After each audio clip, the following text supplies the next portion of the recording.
गत सत्र में हमने गृहिणी की चिकित्सा चालू की थी और गृहिणी चिकित्सा के सामान्य सिद्धांत और उसके बाद गृहिणी की इर्रेस्पेक्टिव ऑफ दोष सामावस्था की चिकित्सा कैसी करनी चाहिए, उनमें अवस्था के अनुरूप कौन कौन से कल्पों का प्रयोग करना चाहिए, इतना सब हमने गत व्याख्यान में देखा था।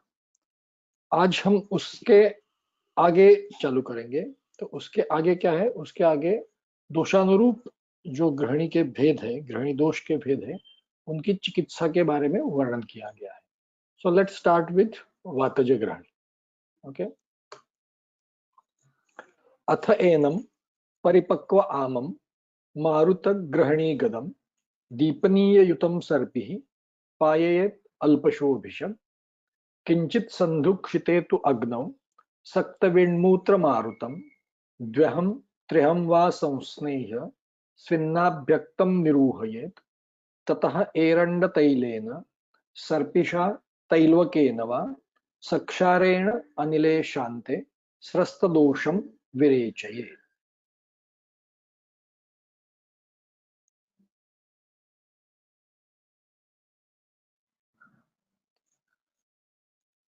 जैसे मैंने गत व्याख्यान में कहा था कि ऐसा फर्स्ट सूत्र तो नहीं कहता है कि यह सामावस्था की चिकित्सा है, लेकिन मैंने कहा था कि जब हम दोषों के भेद के अनुसार चिकित्सा देखेंगे उस वक्त आपको समझ में आएगा कि उससे पहले वाली चिकित्सा है वो सामावस्था की चिकित्सा है।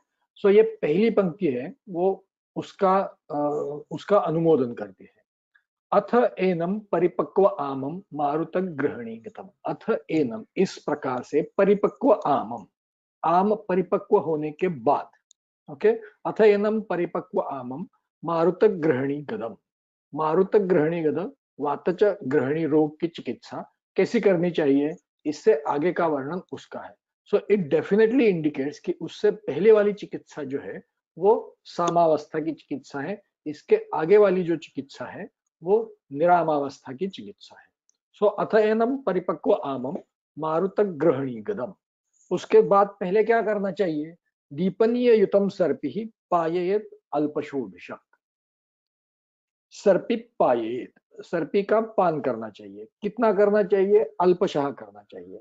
मतलब सामावस्था ठीक हो गई है, निरामावस्था मतलब पक्वावस्था प्राप्त हो गई है, फिर भी अग्नि प्रदीप्त नहीं हुआ है। इसलिए आपने अगर सर्पि पान ज्यादा मात्रा में कर दिया तो वो दीपन का काम करने के बजाय फिर से अग्नि मंद करने की संभावना है। इसीलिए सर्पिपान जो करना है वो अल्पशः करना है। अल्पशः करना है मतलब मात्रा में घृत जो है वो अल्प होना चाहिए। That is point number 1। Point number 2, वो कैसे घृत होनी चाहिए? दीपनीय युतम। दीपनीय युतम मतलब दीपनीय द्रव्य युक्त या दीपनीय द्रव्य सिद्ध। ओके। जैसे हमने पहले सूत्र में ही देखा था कि पंचकोल युक्त पेया देखी थी। ओके। पंचकोल सिद्ध यवागो देखी थी। उसी तरह यहाँ भी हम पंचकोल सिद्ध या और भी दीपन द्रव्यों की सहायता से सिद्ध किया हुआ घृत, वो जो रुग्ण की अवस्था के अनुसार, उसके हेतुओं के अनुसार जिन गुणों के द्रव्यों की आवश्यकता हो, उस द्रव्य से युक्त या उस द्रव्य से सिद्ध घृत हम उसको पान के लिए दे देंगे। सो दीपनीय युतम सर्पि पायेद अल्पशोभिष। ओके। सो उससे हमें करना क्या है? किंचित संधुक्षिते तु अग्नौ, मतलब उससे हमें करना क्या है? अग्नि संधूक्षण करना है। ओके। सो ये घृतपान जो है ये कब तक कंटिन्यू करना है? 1 दिन, 2 दिन, 1 सप्ताह, ऐसा कुछ इसका कार्यकाल निश्चित नहीं है। उससे हमें अचीव क्या करना है, उससे हमें साध्य क्या करना है? उससे हमें किंचित संधुक्षिते तु अग्नौ, अग्नि को किंचित संधुक्षित करना है। ओके। सो जब तक अग्नि किंचित संधुक्षित नहीं होता तब तक अल्प मात्रा में दीपनीय द्रव्य सिद्ध घृत का पान करना चाहिए।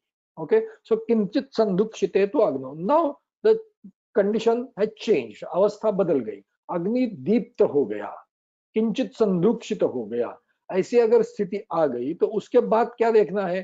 किंचित संदुक्षिते तु अग्नौ सक्त विण्मूत्र मारुतम।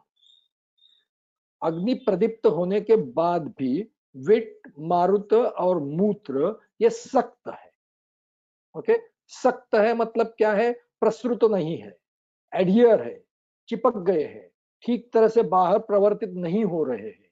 ऐसी अगर स्थिति है तो आगे की चिकित्सा करनी चाहिए। क्या करना चाहिए?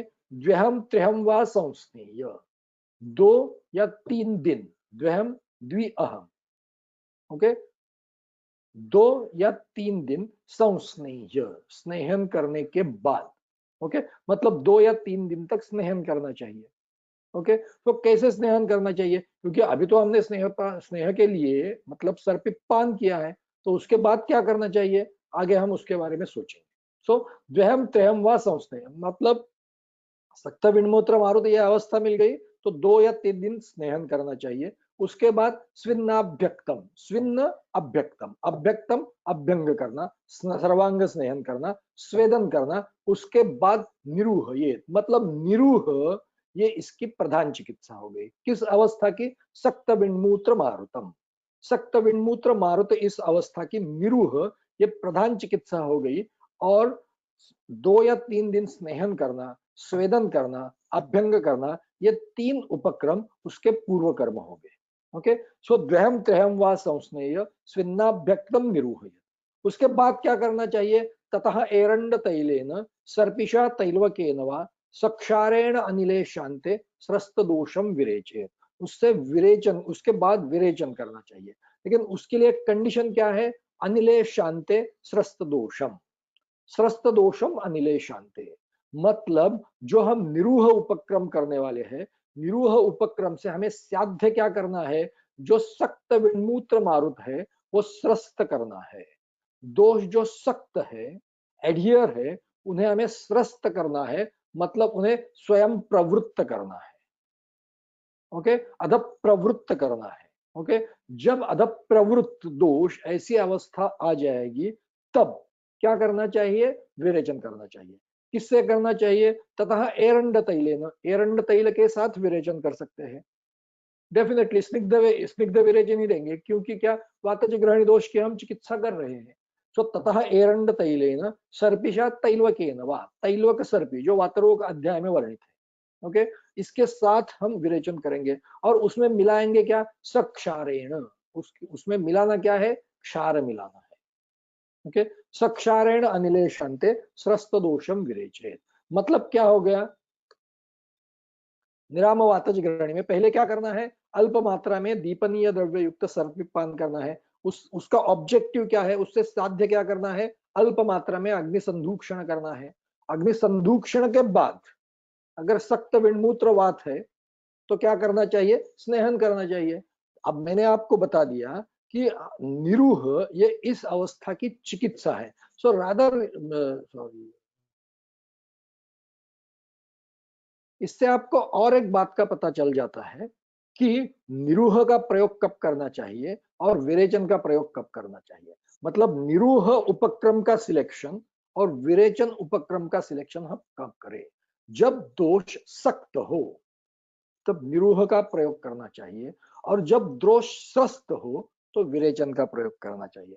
मतलब स्रस्त दोषों को स्रस्तत्व निकाल के बाहर निकालने की कोशिश करना, उनको स्रस्तत्व प्राप्त करके देना, यह निरूह का कार्य है। और जो दोष स्रस्त है उनको बाहर निकाल देना, शोधन करना, यह विरेचन का काम है। सो बिफोर सिलेक्टिंग उपक्रम, आइदर निरूह और विरेचन, we should see the status of the dosha, सक्त, निरूह, स्रस्त, विरेचन। Okay, so it should be clear in your mind. Okay, so now अगर उस अवस्था की, सक्त अवस्था की, निरूह ये प्रधान अवस्था है, तो मैंने कहा कि उस वक्त स्नेहन, स्वेदन और अभ्यंग ये उसके पूर्व कर्म हो गए। सो निरूह का पूर्व कर्म क्या है? निरूह का पूर्व कर्म स्नेहन करने में आभ्यंतर स्नेहपान नहीं है। उसका पूर्व कर्म, वो निरूह के पहले, निरूह का पूर्व कर्म के तौर पर जो स्नेहन करना है वो अनुवासन की सहायता से किया जाता है। सो अनुवासन स्नेह की विचारणा ही है। सो जो स्नेहन करना है, स्नेहन तो हम करेंगे, लेकिन उसके लिए आभ्यंतर स्नेहपान का प्रयोग नहीं करेंगे, अनुवासन का प्रयोग करेंगे। ओके, सो अनुवासन का प्रयोग करेंगे तो इसके लिए किस द्रव्य का प्रयोग करेंगे? फॉर एग्जाम्पल पिप्पल्यादि तैल, शतावहादि तैल, वचा पुष्करादि तैल। I will give you, I have given only 2-3 examples. कैसे सिलेक्ट करेंगे वो? लेट्स सी वन एग्जांपल, पिप्पल्यादि तैल। हमने पिप्पल्यादि तैल देखा है, कहाँ देखा है? अर्श हमने देख लिया है, तो अर्श में जो अनुवासन की अवस्था है, उस अनुवासन की अवस्था में पिप्पल्यादि तैल का प्रयोग बताया गया है, जो हमने अर्श चिकित्सा जब हमने पढ़ी उस वक्त देखा था। तो उसकी फलश्रुति क्या है? अर्शसाम मूढ़वातानाम तत्श्रेष्ठम अनुवासनम गुदनिस्सरणम शूलम मूत्रकृच्छ्रम प्रवाहिकम कटि उरु कृष्ठ पृष्ठ दौर्बल्यम आनाहम वंशनाश्रयम पिच्छास्रावम गुदेशोपम वातवर्चो विनिग्रहम। एग्जैक्टली वही आ गया, वातवर्चो विनिग्रह। जब वात और वर्चस का विनिग्रह हो जाता है, सख्तत्व हो जाता है, तो इस अनुवासन का प्रयोग करना चाहिए। सो हियर भी, यहां भी उसी प्रकार की अवस्था आ गई है, सक्त विणमूत्र मारुत। ओके, सक्त विणमूत्र मारुत है, तो ऐसी ही फलश्रुति वाला ये अर्श चिकित्सा में वर्णित जो तैल है उसका प्रयोग हम करेंगे। उसी तरह आप शतावादी वचा पुष्करादि की फलश्रुति देखिए, और वो हमने यहाँ क्यों प्रयुक्त करने के लिए कहा है उसका आप अनुमान लगा सकते हैं। तो और दूसरी बात यह है कि ऐसा नहीं कि ये सिर्फ तीन ही तैल है जो हम इस अवस्था में अनुवासन के लिए प्रयुक्त कर सकते हैं। ये आपकी जिम्मेदारी है कि इस विचार के अनुसार जितने कल्पसिद्धि स्थान में तैल वर्णित है, अन्यत्र भी तैल वर्णित है, उनका प्रयोग हम इस अवस्था में कर सकते हैं या नहीं है, इसका विचार करना। और हमारे पास एक लिस्ट होनी चाहिए कि किन तैलों का हम इस अवस्था में प्रयोग करना चाहिए। ओके, सो अनुवासन की सहायता से स्नेहन करेंगे। वो कितने दिन करेंगे? 2 या 3 दिन। ओके, 2 या 3 दिन, 2 दिन करना है या 3 दिन करना है, इसका निर्णय कैसे करेंगे? जैसे वमन विरेचन के लिए स्नेहपान जब हम करते हैं तो उसके बाद हमें साध्य क्या करना होता है? हमें सम्यक स्निग्धावस्था प्राप्त करनी होती है। उसी तरह अनुवासन की सहायता से भी हमें सम्यक स्निग्धावस्था प्राप्त करनी है। तो सम्यक स्निग्धावस्था के लक्षण जब 2 या 3 दिन में हमें दिखाई देंगे, 2 या 3 दिन लिखा है मतलब यह 2 या 3 दिन में दिखाई देते हैं, पहले ही हमने स्नेहपान किया है। ओके, सो ज्यादा दिन नहीं लगेंगे। सो 2 या 3 दिन में सम्यक स्नेहावस्था के लक्षण दिखाई देंगे। वो दिखाई देने के बाद सर्वांग स्वेदन करना, उसके लिए मैंने लिखा है कि बृहत पंचमूलादि तैल, ये कहाँ वर्णित है? इसी अध्याय में, इसी वातज ग्रहणी के प्रकार में आगे हम उसके बारे में चर्चा करने वाले हैं। सो उसी तैल का, उसी अधिकरण में अगर वो तैल है अभ्यंग के लिए, तो बाहर जाने की जरूरत नहीं है। लेकिन बाहर के तैल भी, जैसे हमने अनुवासन के लिए भिन्न भिन्न तैल देखे हैं, वैसे अभ्यंग के लिए भिन्न भिन्न तैलों का प्रयोग कर सकते हैं क्या? कर सकते हैं, डेफिनेटली। लेकिन इसी अध्याय में वर्णित है, इसलिए मैंने उदाहरण के लिए बृहत पंचमूलादि तैल लिखा है, जो आगे हम देखने वाले हैं। उसके बाद क्या करना चाहिए? स्वेदन करना चाहिए। ओके, सो स्वेदन करने के बाद निरोह देना चाहिए। तो आगे निरोह के लिए किन द्रव्यों का प्रयोग करेंगे? शंपाकादि निरोह, जो सुश्रुत के चिकित्सा स्थान के 38वें अध्याय में वर्णित है। रासना आरक वधादि निरोह, और जैसे मैंने बताया ऐसे और भी निरोह आप ढूंढ सकते हैं। Let's take the example of शंपाकादि निरोह। देखिए शंपाकादि निरोह की फलश्रुति क्या है? शंपाकादि निरोह की फलश्रुति में वो कहते हैं, दद्यात् आस्थापनम कोष्णम क्षौद्राद्यैः अभिसंस्कृतम पृष्ठ उरु त्रिकशूल अश्मवीणमूत्र अनिल संगीनाम गृहिणी मारुत अर्शोग्नम रक्त मांस बलप्रदम।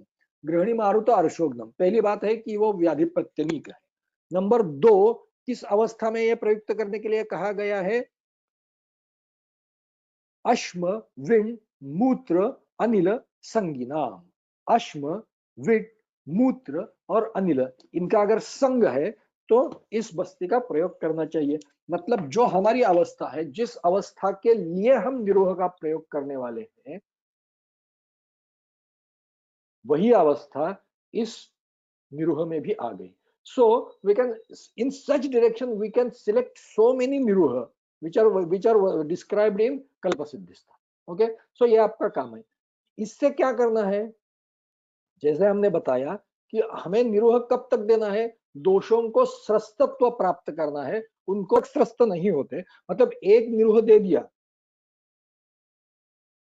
और हमारा काम खत्म हो गया, ऐसी स्थिति नहीं है। एक निरोध देने के बाद हमें देखना क्या है, हमें देखना है कि सक्त विणमूत्र मारुत जो है वो स्रस्त दोष हो गए कि नहीं, स्रस्त विणमूत्र मारुत हो गए कि नहीं। अगर स्रस्तत्व प्राप्त हुआ है तो हम एक निरोध के बाद रुकेंगे। अगर ऐसी स्थिति नहीं है तो एक पुटक, दो पुटक, तीन पुटक, जितने पुटकों की आवश्यकता हो रुग्ण बल के अनुसार उतने पुटक हम देने का प्रयास करेंगे। अगर नहीं है तो अगले दिन कैसे क्या करना है उस अवस्था में सोचना पड़ेगा।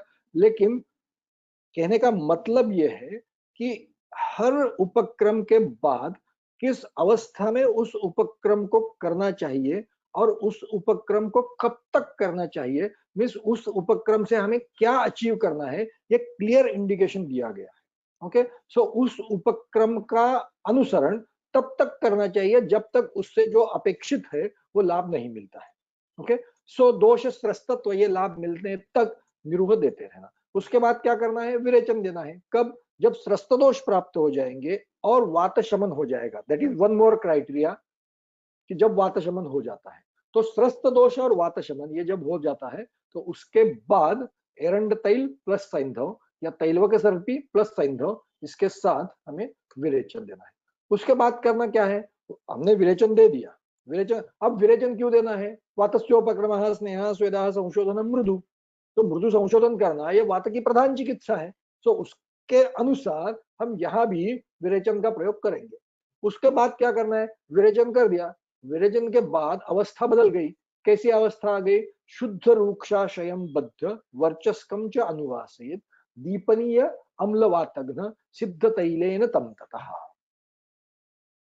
ओके, क्या करना है, शुद्ध रूक्षाशयम, शुद्ध मतलब निरोध दे दिया, उसके बाद विरेचन दे दिया तो शुद्ध हो गया, दोष बाहर गए। लेकिन उस उपक्रम के बाद अगर रूक्ष आशयम, आशय रूक्ष हो गए, कोष्ठ रूक्ष हो गया और उसी के कारण बद्ध वर्चस्कम, वर्चस्क बद्ध हो गया, ऐसे अगर स्थिति उपस्थित हो गई तो उस स्थिति में करना क्या है, चानुवास, ये अनुवासन देना चाहिए। ठीक है, सो शुद्ध रूक्षाशय मतलब शुद्ध हो गया है लेकिन रौक्षत्व है और रौक्षत्व के कारण वर्चस बद्धत्व है। तो हमें उसको अनुलोमित करने के लिए, रौक्ष कम करने के लिए स्नेह की आवश्यकता है। तो यहाँ भी स्नेह कैसे दे देंगे, अनुवासन के माध्यम से दे देंगे। सो बद्ध वर्चस्कम च अनुवासित, और वो अनुवासन किस, कैसे, कैसा तैल होना चाहिए, दीपनीय अम्ल वातग्न सिद्ध तैल। सो तैल का प्रयोग करना चाहिए, वो दीपनीय द्रव्य युक्त होना चाहिए, अम्ल द्रव्य युक्त होना चाहिए और वाक्तघ्न द्रव्य युक्त होना चाहिए। मतलब जिस द्रव्य से तैल सिद्ध करेंगे वो दीपनीय, अम्ल और वातघ्न, ये तीनों गुणों युक्त, गुणों से युक्त होने की आवश्यकता है। ओके, सो रूक्ष शुद्ध और रूक्षाशय बद्ध वर्चस अनुवसन। अगेन किन द्रव्यों का प्रयोग करेंगे, जैसे कि हमने अभ्यंग के लिए बृहत पंचमूलादि तैल बताया था, उसी का हम प्रयोग करेंगे, इसी अध्याय में आएंगे। शतावादी तैल चरक सिद्धि स्थान में आया है, उसका प्रयोग करेंगे। वचा पुष्करादि सुश्रुत चिकित्सा स्थान में आया है, उसका प्रयोग करेंगे। और जैसे मैंने बताया, आप इन दीपनीय अम्ल और वातग्न गुणों वाले तैल जो है वो ढूंढते रहिए, जो आपको उसके लिए युक्त लगे, योग्य लगे, उसका आप प्रयोग वहां कर सकते हैं। नाउ नेक्स्ट ट्वीट क्या, निरूहम च, सॉरी निरूढ़म वा विरिक्तम च सम्यक् चापि अनुवासितम लघ्वन्न प्रतिसंयुक्तम सर्पि ही अभ्यासयेत्। और लास्टली हमें गृहिणी में करना क्या है, अब तक जो चिकित्सा देखी, दो दोषों की अवस्थानुरूप चिकित्सा देखी। What is the ultimate objective of गृहिणी चिकित्सा, अल्टीमेट ऑब्जेक्टिव ऑफ गृहिणी चिकित्सा इज अग्निदीपन। सो लास्ट पॉइंट इज अग्निदीपन। वो किससे करना चाहिए, सर्पी अभ्यास, घृतपान, और वो कितने दिन तक करना चाहिए, उसका अभ्यास करना चाहिए, वो करते रहना चाहिए।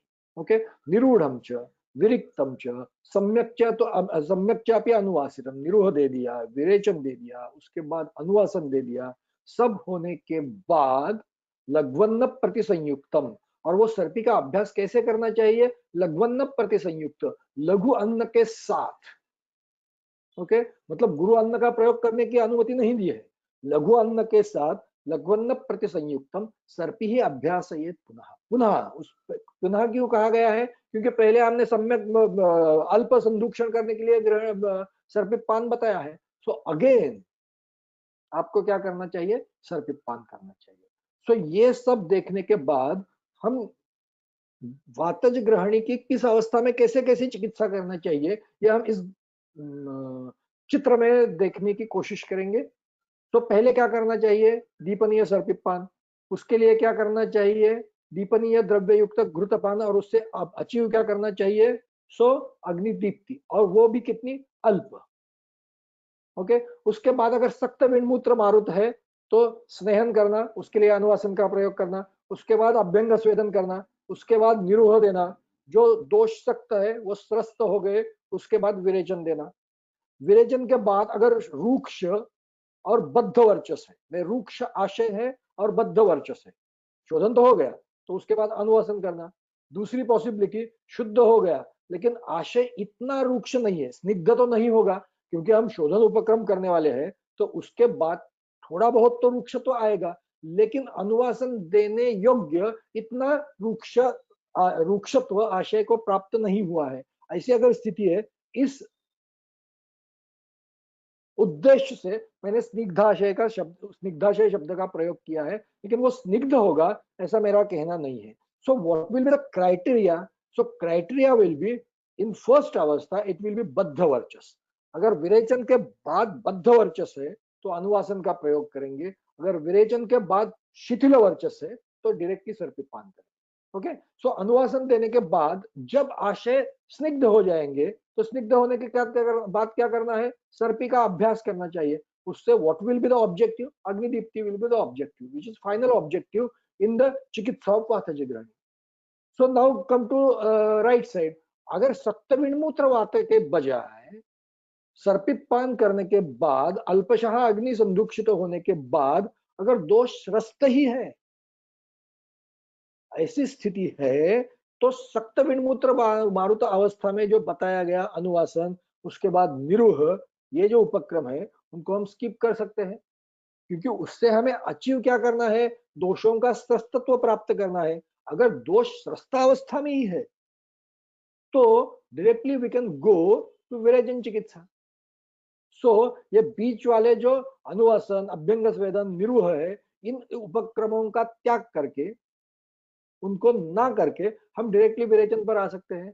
सो वी विल गिव विरेचन, और उसके बाद जैसे बताया, रूक्ष आशय, स्निग्ध आशय, बद्ध वर्चस, शिथिल वर्चस के अनुसार अनुवासन या सर्पीय अभ्यास, या अनुवासन और उसके बाद सर्पीय अभ्यास, इसका हम प्रयोग करेंगे और अग्नि को प्रदीप्त करेंगे। So it is in short, वातज ग्रहणी में कौन कौन से सिद्धांतों का, कौन कौन से उपक्रमों का किस अवस्था में प्रयोग करना चाहिए, इसका वर्णन इस स्लाइड में, एक स्लाइड में दिखाने की कोशिश की है। I think it is clear to you. Okay, should we proceed?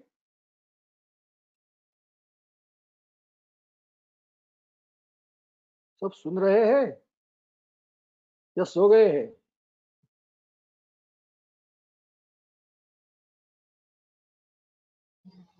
Yes, sir, proceed. सो उसके बाद क्या है? उसके बाद अब सिद्धांत बता दे, उपक्रम बता दे, उसके बाद जो हमें अचीव करना है उसके लिए किन किन द्रव्यों का, किन किन योगों का प्रयोग करना चाहिए, इसका वर्णन उसके बाद किया है। तो उससे पहले, उसमें पहले जो आता है वो पहले क्या कहता है? बृहत पंचमूलादि घृत। ये ग्रंथ में बृहत पंचमूलादि नाम नहीं लिखा है, मैंने वो पंचमूलादि से वो स्टार्ट होता है इसलिए बृहत पंचमूलादि घृत उसका नाम दे दिया है। पंचमूल अभयाव्योष पिप्पली मूल सैंधवैः रास्नाक्षार द्वया जाजी विडंग शटिभिः घृतम शुक्तेन मातुलुंगस्य स्वरसेन आर्द्रकस्य च शुष्कमूलक कोलाम्ल चुक्रिका दाडिमस्य च तक्रमस्तु सुरामंड सवीरक तुषोदकैः कांजिकेन च तत्पक्वम् अग्निदीप्तिकरं परम शूल गुल्म उदर श्वास कास अनिल कफापहम। ये इसकी फलश्रुति है। कैसे बनाना है ये? पंचमूल अभयाव्योश वगैरह जो है उससे, पंचमूल से स्टार्ट करके षठवी घृतम, इसके साथ घृत सिद्ध करना चाहिए। तो ये जो दो पहली पंक्तियों में जो द्रव्य वर्णित है वो कल्क द्रव्य है। उसके बाद घृत लेना है।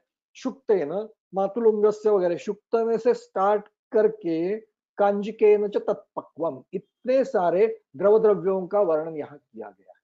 ओके, सो देखिए कल्क द्रव्य 5-7 है और 10-12 इसमें द्रव द्रव्य है। ओके, सो इन सभी द्रव द्रव्यों को इकट्ठा करके तो उनका प्रमाण कितना लेना चाहिए, उसकी मात्रा कितनी लेनी चाहिए, यहाँ कुछ मात्रा का वर्णन नहीं है। तो 1:4:4, ओके, मतलब 1:4:16, 4 मतलब वो घृत से 4 टाइम्स। ओके, सो ये सामान्य मात्रा होनी चाहिए। लेकिन चक्रपाणी ने इसके बारे में एक चर्चा की है कि वो तो आप कल्क 1 भाग ले सकते हैं, घृत उसके हिसाब से चौगुना ले सकते हैं, लेकिन द्रव द्रव्य जो है वो घृत से चौगुना नहीं लेने चाहिए। लेकिन ये जितने द्रव द्रव्य वर्णित है वो सभी द्रव द्रव्य जितना घृत लिया है उतना एक एक करके लेना है। So total it will not be the 4 times of घृत बट मोर देन दैट, जितने द्रव्य है उतने टाइम्स ये हो जाएगा। तो 1 2 3 4 5 6 7 8 9 10 11 12 13 14 15 द्रव्य हो गए। तो ये 15 गुना इतना द्रव द्रव्य इसमें आ जाएगा। सो कितनी मात्रा में अम्ल द्रव्यों का प्रयोग किया गया है जो अग्नि दीपन के लिए उपयुक्त हो। ओके, सो जहां ऐसा कुछ बताया जाता है वहां सामान्य परिभाषा का प्रयोग नहीं करना चाहिए। सो इन शॉर्ट, पंचमूल से लेकर छठी तक जो द्रव्य बताए गए हैं उनका कल्क लेना चाहिए। शुक्त से लेकर के कांजी तक जितने द्रव्य बताए गए हैं उनका उनका द्रव द्रव्य के तौर पर प्रयोग करना चाहिए और घृत उससे सिद्ध करना चाहिए। वो सिद्ध करने के बाद वो उसकी फलश्रुति क्या है? अग्निदीप्तिकरम परम, इतने अगर अम्ल द्रव्यों का और दीपन द्रव्यों का प्रयोग कर दिया तो वो अग्निदीप्तिकर बनेगा नहीं तो क्या होगा? और वो भी परम, सर्वश्रेष्ठ अग्निदीप्तिकर द्रव्य इससे आपको मिल रहा है, अग्निदीप्तिकरम परम। उसके बाद शूल, गुल्म, उदर, श्वास, कास, अनिल कफापहम, अनिल कफापहम। So they have clearly indicated कफ प्रधान, सॉरी वात प्रधान कफानुबंधी, इस अवस्था में इसका हमें प्रयोग करना चाहिए। ओके, सो अग्निदीप्ति करना ये उसका पहला उद्दिष्ट है। शूल, गुल्म, उदर, श्वास, कास, ये सभी व्याधि जो है वो प्रधानतः कफ, सॉरी वात प्रधान दोषावस्था के निदर्शक है। लेकिन इन सभी व्याधियों में अवरोध भी होता है। ओके, सो प्रायः इन व्याधियों में कफ का अवरोध रहेगा।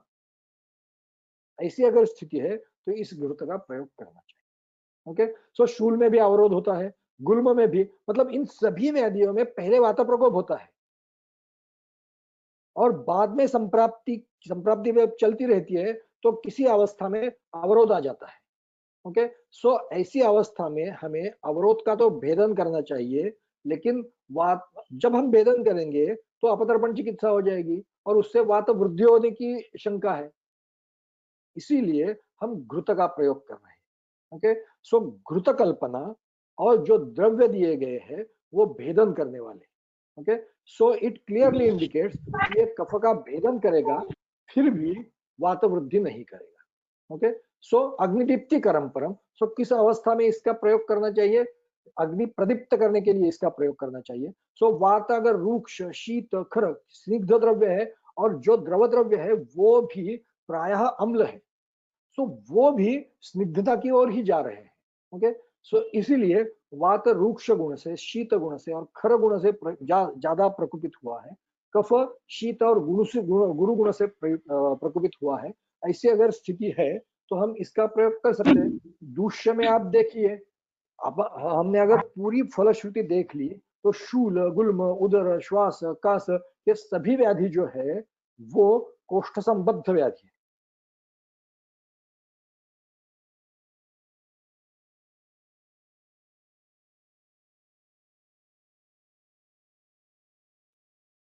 ये कोष्ठ संबद्ध व्याधि है, मतलब इसका उपयोग ज्यादातर कोष्ठ संबद्ध व्याधि में ही होगा। सो दूषों में अगर कोष्ठ है और अग्नि है, अगर ऐसी ये दो दूष्य है, तो हम इस घृत का प्रयोग करेंगे। सो इन शॉर्ट, निराम वातज ग्रहणी में शोधन के बाद जब अग्नि दीप्ति की आवश्यकता हो, वात अवरुद्ध या विमूढ़ हो तो भी अम्ल द्रव्यों की सहायता से उसको हम अनुलोमित करेंगे, और कफ से अगर अवरुद्ध हो तो भी अम्ल और जो पहले दो द्रव्य वर्णित है वो प्रायः कटु रस वाले हैं, तो उनसे भेदन हो जाएगा। तो दोष अवरुद्ध हो, मतलब वात अवरुद्ध हो या विमूढ़ हो, दोनों अवस्थाओं में इस घृत का प्रयोग हम कर सकते हैं। सो अग्नि प्रदीप्ति के लिए और वात के अनुलोमन के लिए इस द्रव्य का हम प्रयोग करेंगे। Okay, now let's move to next point. So उसके बाद एक घृत का वर्णन किया है, सबीज पूरक रसम सिद्धम व पाययेत घृतम। उसके बाद सबीज पूरक रसम सिद्धम पायेत घृतम, घृतपान ही दिया है। सो सबीज पूरक रसम मतलब बीज पूरक रस का प्रयोग करना चाहिए। सो इसी घृत में पंचमूल से लेके छठी तक जो कल का द्रव्य है वो वैसे के वैसे लेने चाहिए, लेकिन शुक्त से लेके कांजी तक जो द्रव द्रव्य है उनके बजाय हम बीजपूर्ण रस का प्रयोग कर सकते हैं और उसके साथ घृत सिद्ध कर सकते हैं। और वो जो घृत बनेगा उसका प्रयोग हम उसी अवस्था में करेंगे। नो साउंड, आवाज आ रही है कि नहीं? somebody has written no sound. Yes, sir. आ रही है। So somebody has written. Okay, उनके यहाँ कोई प्रॉब्लम होगी। सो सबीज पूर्ण रसम, सो इसी घृत में बृहत पंचमूलादि घृत में ही कुछ परिवर्तन करके, मतलब द्रव द्रव्य जो 15 द्रव द्रव्य बताए गए हैं उनके वो उनका प्रयोग करने के सिवा सिर्फ हम बीज पूर्ण रस का प्रयोग करेंगे और घृत सिद्ध करेंगे।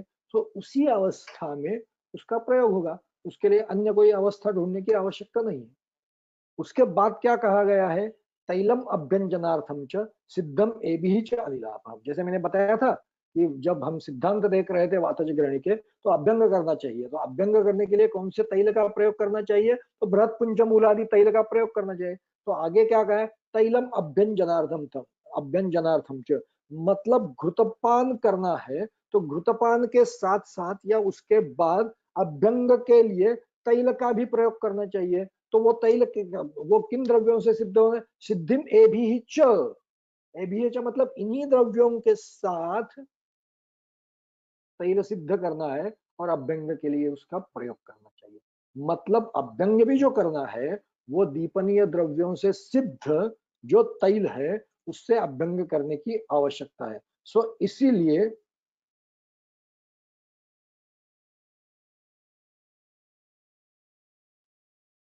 अभ्यंग के लिए, so now question arises, why अभ्यंग इज नीडेड? क्योंकि वात प्रकोप जो हो जाएगा वो सिर्फ वात कोष्ठ में ही रहेगा, ऐसी तो स्थिति नहीं है। प्रकोपित वात तो सारे शरीर में जाएगा।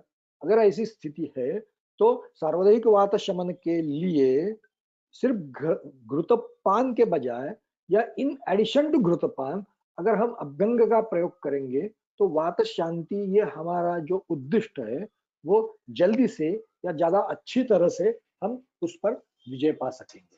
ओके, सो नॉट ओनली घृतपान but Abhyanga is also very important upakram in Vataja Grahani after performing all upakram, Shodhan upakram, which are described earlier. Okay, I think it is clear to you. So बाकी सारे उपक्रम और उसके बाद दीपन, और अभ्यंग भी दीपन करने वाला ही है। अगर आप दिनचर्या अध्याय में बताएंगे देखेंगे तो वहां किंचित क्षुद्बोध होने के बाद अभ्यंग करना है और उस अभ्यंग से अग्नि प्रदीप्त होता है। मतलब अग्नि प्रदीप्ति के लिए स्नेह का ही यहाँ प्रयोग किया है। सो घृत का प्रयोग आभ्यंतर पान के लिए और तैल का प्रयोग बाह्योपयोग के लिए, अभ्यंग के लिए सिर्फ किया है। दोनों का उद्देश्य एक ही है, अग्नि को प्रदीप्त करना। Okay, now let's move to next point. आगे का सूत्र क्या बताता है? एतेषाम औषधानाम वा पिबेत चूर्णम सुखाम्बुना। इन्हीं द्रव्य, इस घृत में जो द्रव्य बताए गए हैं, एतेषाम औषधाम नाम वा पिबेत चूर्णम, उनका चूर्ण, उसका पान करना चाहिए। किसके साथ पान करना चाहिए? सुखाम्बुना, उष्णोदक के साथ उसका पान करना चाहिए। किस अवस्था में करना चाहिए? वाते श्लेष्मावृते सामे कफे वा वायुना उद्धते। वाते श्लेष्मावृते, अगर कफावृतवात है, अगर कफावृतवात है तो उस अवस्था में हम डायरेक्टली स्नेहपान की ओर नहीं जा सकते। इसीलिए जब तक कफ का आवरण है, वो आवरण का भेदन करने के लिए उसी द्रव्य का, मतलब ये हो गया कि ये इस कल्प में जो वर्णित द्रव्य है वो दोष प्रत्यनीक और व्याधि प्रत्यनीक, मतलब उभय प्रत्यनीक है। ओके, इसीलिए उन्हीं द्रव्यों से सिद्ध घृत बताया गया है, उन्हीं द्रव्यों से सिद्ध तैल बताया गया है, उन्हीं द्रव्यों के चूर्णों का प्रयोग अगर श्लेष्मावृतवात है तो करने के लिए कहा गया है। दूसरी बात, वाते श्लेष्मावृते, वाते सामे, सॉरी ऐसा भी हो सकता है लेकिन वो सामे कफ के साथ भी हो सकता है। ओके ठीक है, वाते श्लेष्मावृते, उसके बाद वाते सामे, ऐसा भी हो सकता है।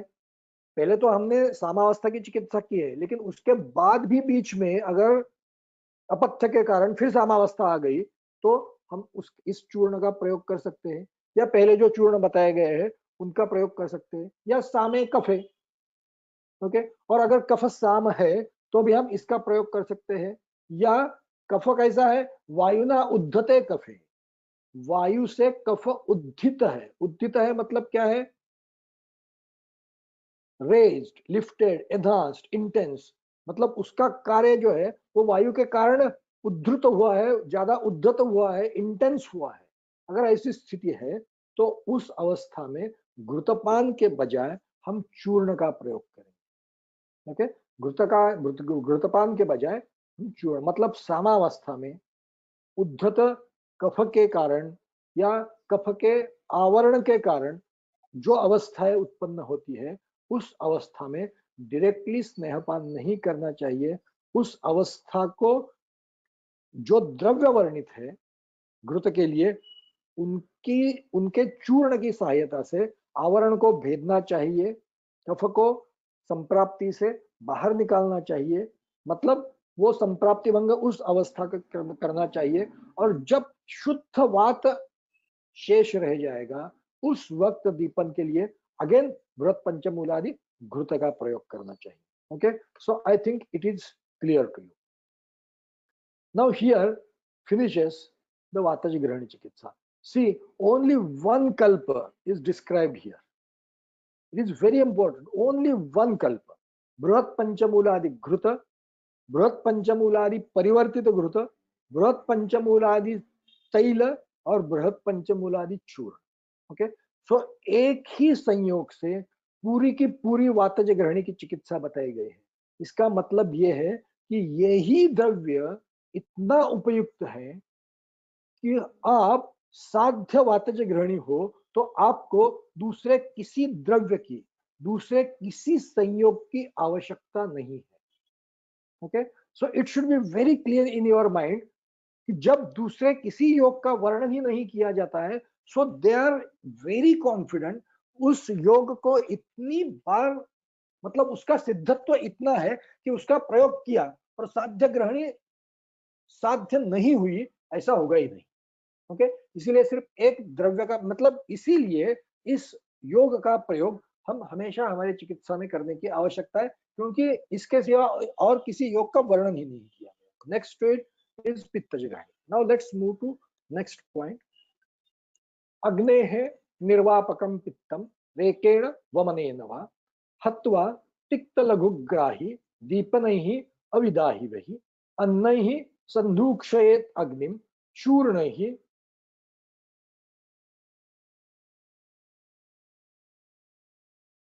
अन्नैः सन्धूक्षयेत् अग्निं चूर्णैः स्नेहैः च तिक्तकैः। ओके, सो क्या करना चाहिए पित्तज ग्रहणी में? अग्नेः निर्वापकम पित्तम रेकेण वमनेन वा। क्या करना चाहिए? पित्त का शोधन करना है। वो कैसा है? अग्नेः निर्वापकम, अग्नि का निर्वापन करने वाला, मतलब अग्नि को मंद करने। ओके, वो कैसे हरण करना चाहिए? रेकेण वमनेन वा, वमन से या विरेचन से उसका हरण करना है, उसका शोधन करना है। So when we will perform Vaman and when we will perform Virecham, so दोष अगर नाभि ऊर्ध्व ज्यादा संचित है तो हम वमन का प्रयोग करेंगे। दोष अगर अधो आमाशय में, नाभि अधो प्रदेश में ज्यादा संचित है तो हम विरेचन का प्रयोग करेंगे। ओके, सो वमन का सिलेक्शन करना है, विरेचन का सिलेक्शन करना है, या दोष संचिति कहाँ है उस स्थान के आधार पर हम उसका निश्चय करेंगे। ओके, उसके बाद क्या करेंगे? हत्वा तिक्त लघुग्राही दीपनैहि अविदाहि वही अन्नैहि संदूक्षयेत अग्निम। हत्वा मतलब अग्नेः निर्वाकम पित्तम हत्वा, उसका हरण करना है। ओके, वो होने के बाद, मतलब पित्त का शोधन होने के बाद क्या करना चाहिए? तिक्त लघुग्राही दीपन और अविदाही,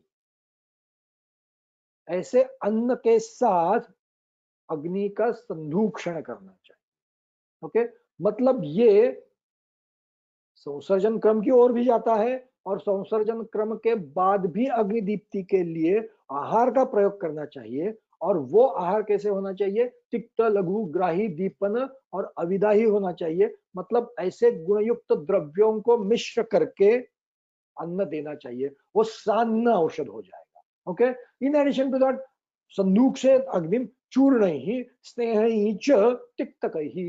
इन एडिशन टू दैट, क्या सिर्फ अग्नि का संदूक्षण अन्न से ही करना चाहिए? नहीं, that is not the only option. उसका संदूक्षण चूर्ण के साथ भी कर सकते हैं और स्नेह के साथ भी कर सकते हैं। कैसा होना चाहिए वो? तिक्त ही। देखिए, तिक्त द्रव्य का प्रयोग किया है, ये क्या हो गया? पित्तग्ध भी हो गया और अग्निदीप्तिकर भी हो गया। It is very important. मतलब ये तिक्त रस यहाँ उभय प्रत्यनीक काम करेगा, दोषघ्न काम करेगा और व्याधि प्रत्यनीक भी काम करेगा। ओके, सो ये द्रव्य, सॉरी ये रस यह उभय प्रत्यनीक रस हो गया। ओके, सो अग्नेः निर्वापकम पित्तम रेकेण वमनेन वा, वमन और विरेचन। ओके, उसके बाद अग्नि संदूक्षण, सो दो ही उपक्रम हो गए। सो अगर हम उसका ग्राफिकल प्रेजेंटेशन देखें तो पित्तज ग्रहणी कोष्ठ ऊर्ध्वभागस्थ दोष, अगर ऐसी स्थिति है तो वमन, कोष्ठ अधोभागस्थ दोष ऐसी स्थिति है तो विरेचन। उसके बाद अग्निदीपन। अग्निदीपन के लिए तीन ऑप्शन, तिक्त लघु ग्राही दीपन अविदाही अन्न के साथ, या तिक्त चूर्ण के साथ, या तिक्त घृत के साथ हमें अग्नि का प्रदीपन करना चाहिए।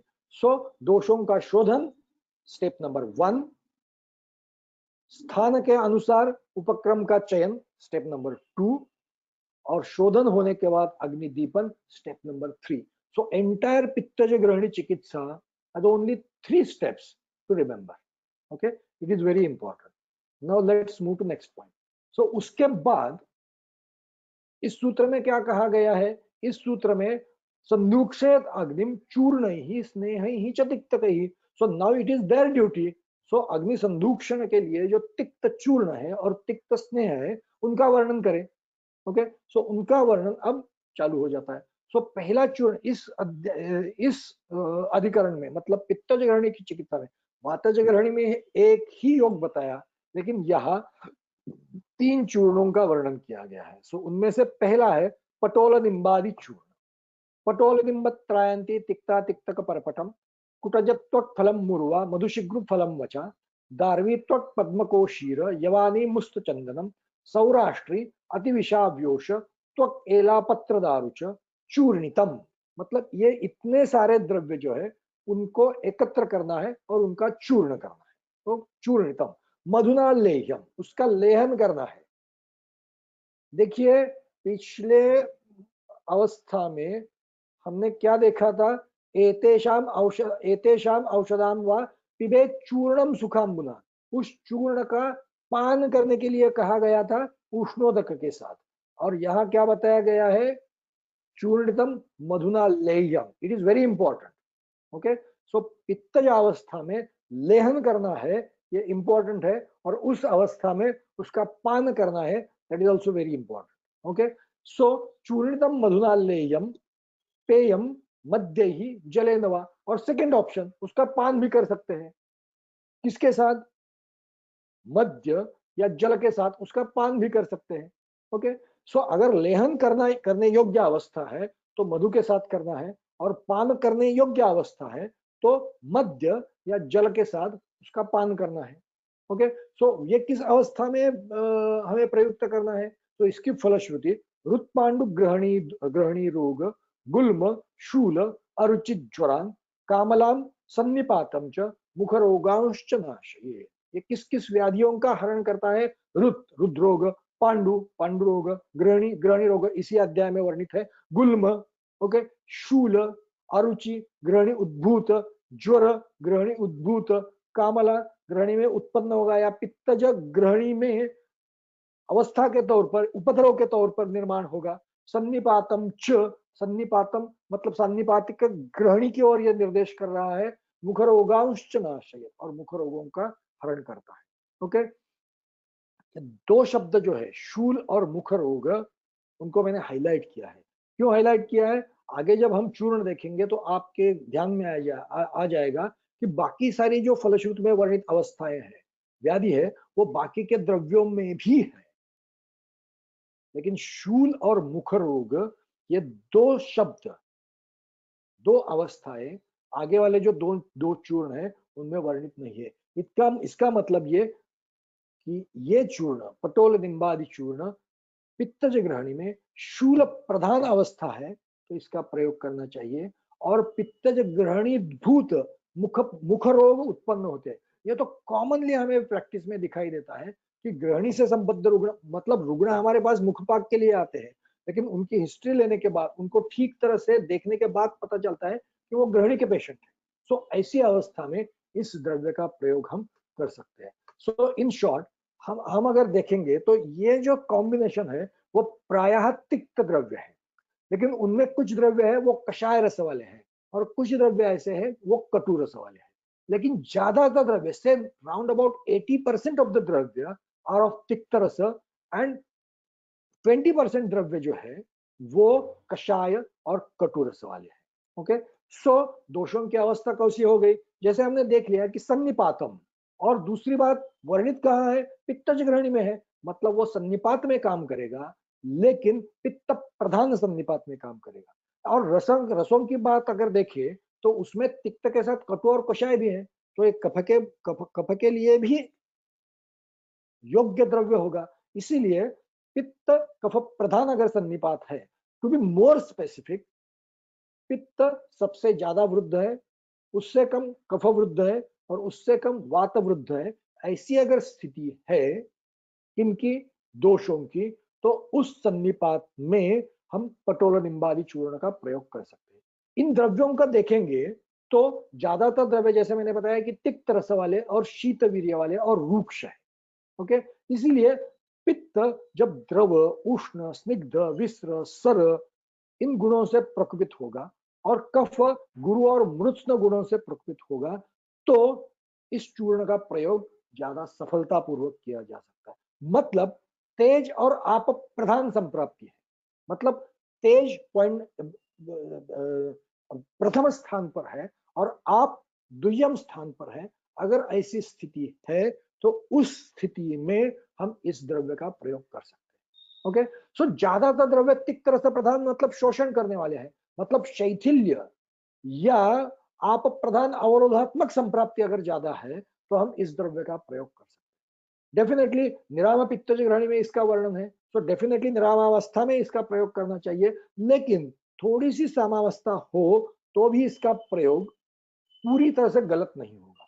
लेकिन प्रधानतः किस अवस्था में इसका प्रयोग करना चाहिए? तो निरामावस्था में प्रयोग करना चाहिए। इन फलश्रुति की ओर देखेंगे तो डेफिनेटली ये पित्तज ग्रहणी में वर्णित है, मतलब primarily it will act on कोष्ठ एंड अग्नि। लेकिन अगर ये व्याधि देखेंगे तो रुद्रोग, पांडु, ग्रहणी, गुल्म, अरुचि, ज्वर, कामला, सन्निपात, मुख रोग, तो कोष्ठ के बाहर रस और रक्त तक के व्याधियों और मांस तक के व्याधियों का वर्णन भी इसमें किया गया है। मतलब संप्राप्ति अग्नि, कोष्ठ और धातुओं में रसरक्त मांस तक सीमित है, तो हम इस द्रव्य का प्रयोग कर सकते हैं। जैसे मैंने बताया कि मधु के साथ उसका लेहन करना चाहिए। अग्निमान्य अगर अत्यधिक मात्रा में है, पान करना योग्य नहीं है, अगर ऐसी स्थिति है और संप्राप्ति में द्रव, स्निग्ध, विस्र और स्मृत्स्न गुण अत्यधिक है, ऐसी अगर स्थिति है, तो इंस्टेड ऑफ गोइंग फॉर पान वी शुड गो फॉर लेहन, बिकॉज लेहन थोड़ा थोड़ा होता है, इसलिए अग्नि को प्रदीप्त कर करके हम द्रव्य का प्रयोग कर सकते हैं। ओके, सो जब अग्नि मंद हो तो पान नहीं करना चाहिए, लेहन करना चाहिए। ओके, सो अग्नि अगर अत्यधिक मात्रा में मंद हो तो उसका लेहन करना चाहिए, और अग्नि अगर अत्यधिक मात्रा में मंद है, लेकिन लेहन करने योग्य इतना नहीं, ऐसी अगर स्थिति है। दूसरी, पित्त और कोफजन्य अवरोध है, जैसे कि गुल्म का वर्णन इसमें है, कामला का वर्णन इसमें है, अरुचि का वर्णन इसमें है, मतलब गुरु, मृत्स्न और शीत गुण प्रधान संप्राप्ति है। ओके, मतलब कफ ये अनुबंधी है, लेकिन वो भी बलवत्तर है, तुलना में पित्त इतना ही बलवत्तर है। ऐसी अगर स्थिति है तो मधु के बजाय वी कैन गो फॉर मध्य, if that is the cause of अवरोध। ओके, सो मधु भी कफग्न है, लेकिन अवरोध अगर ज्यादा है तो मध्य वुड बी प्रिफरेबल अनुपात। ओके, और जल अग्निमान्य तुलना में अल्प है और संप्राप्ति में उष्ण और विस्र गुण ज्यादा भाग ले रहे हैं, ऐसी स्थिति है। सो सिर्फ उष्णोदक का, या सॉरी उष्णोदक का नहीं वर्णन किया है, सिर्फ जल ही वर्णन किया है, मध्य जल न। सो अग्निमान्य अल्प है, तो उष्णोदक के बजाय हम मध्य, या सॉरी उष्णोदक नहीं, मध्य या मधु के बजाय हम जल का प्रयोग करेंगे। तो जैसे हमने बताया कि अनुपान में भी कौन सा अनुपान हमें सिलेक्ट करना चाहिए, इसके बारे में हमें सोचना चाहिए। Okay, is it clear? Now let's move to next चूर्ण, दैट इज भूनिम्बादि चूर्ण। भूनिम्ब कटुका मुस्ता त्र्यूषण इंद्रयवान समान द्वौ चित्रकात् वत्सकत्वक भागान षोडश चूर्णयत् गुणशीतांबुना पीतम ग्रहणीदोष गुल्मनुत कामला ज्वर पांडुत्व मेह अरुचि अतिसारजित। भूनिम्ब कटुका मुस्त त्रूषण इंद्रयवान समान, ये सभी द्रव्य जो है वो सम मात्रा में लेने हैं। ओके, द्वौ चित्रकात्, दो भाग क्या लेना है, चित्र का। वत्सक, वत्सकत्व भागान षोडश, षोडश भाग क्या लेना चाहिए, वत्सकत्वक, मतलब कुटज चूर्ण लेना चाहिए, और इनका क्या करना चाहिए, मिश्रण करके चूर्ण बनाना चाहिए, जिसका नाम है भूनिम्बादि चूर्ण। ओके, और उस वो कैसे लेना चाहिए, गुड़ शीतांबुना पीतम, उसका अनुपान क्या है, गुड़ और शीत जल। ओके, गुड़ और शीत जल, गुड़ शीतांबुना पीतम ग्रहणी दोष गुल्म, ये ग्रहणी दोष और गुल्म इसका हरण करने के लिए उपयुक्त किया जाता है। In addition to that what, कामला, ज्वर, पांडुत्व, मेह, अरुचि, अतिसारजित, इन व्याधियों में भी इसका प्रयोग किया जा सकता है। जैसे मैंने पहले बताया, वैसे यहाँ भी मैंने मेह और अतिसार को हाईलाइट किया है, क्योंकि ये दो व्याधि जो है वो अन्य चूर्णों में नहीं है। मतलब ये, मतलब ग्रहणी उद्भूत, हमारे पास ऐसे कितने भी रुग्ण आते हैं, वो मेह के लक्षण लेके आते हैं, लेकिन पूरी हिस्ट्री लेने के बाद पता चलता है कि initially they were patients of ग्रहणी, so we don't have to treat मेह, but we have to treat ग्रहणी। ओके, सो ग्रहणी उद्भूत अगर मेहावस्था है, ग्रहणी उद्भूत अतिसारावस्था है, ऐसी अगर स्थिति है तो हम इस चूर्ण का प्रयोग करेंगे। और ग्रहणी उद्भूत कामला है, ग्रहणी उद्भूत ज्वर पांडु है, तो भी इसका हम प्रयोग कर सकते हैं। सो इन द्रव्यों की ओर देखें तो तिक्त प्रधान और कटु थोड़े से द्रव्यों का प्रयोग है, तो केवल पित्तज संप्राप्ति है और कफ अल्प मात्रा में अनुबंधी है, ऐसी अगर स्थिति है तो हम इस चूर्ण का प्रयोग कर सकते हैं। गुणों में जैसे हमने पिछले कल्प में देखा था, यहाँ ज्यादातर द्रव्य तिक्त ही है, शोषण करने वाले द्रव्य ज्यादा है। अतिसार और मेह ये प्रधान फलश्रुति में आए हुए व्याधि है, तो डेफिनेटली द्रव, स्निग्ध और अल्प उष्ण ये गुण अगर संप्राप्ति में भाग ले रहे हैं मतलब संप्राप्ति आप और तेज प्रधान होगी। मैंने पटोल निम्बादि में तेज और आप कहा था, तो तेज प्रधान आप द्वियम। यहाँ आप और तेज, आप प्रधान है और तेज द्वियम है, ऐसी अगर स्थिति है तो उस स्थिति में हम भूनाम्बादि चूर्ण का प्रयोग कर सकते हैं। तो अगेन कोष्ठ अग्नि पर तो काम होगा ही, और यहाँ मेह तक संप्राप्ति जा रही है, मतलब रस रक्त मांस मेद तक संप्राप्ति अगर गई है तो हम इस द्रव्य का प्रयोग कर सकते हैं। जैसे कि मैंने बताया कि मेह और अतिसार ये प्रधान व्याधि है, और गुड़ शीताम्बुना पीतम ग्रहणी दोष गुलमना, और गुड़ और शीत के शीतांबु के साथ इसका प्रयोग, शीतांबु हम समझ सकते हैं,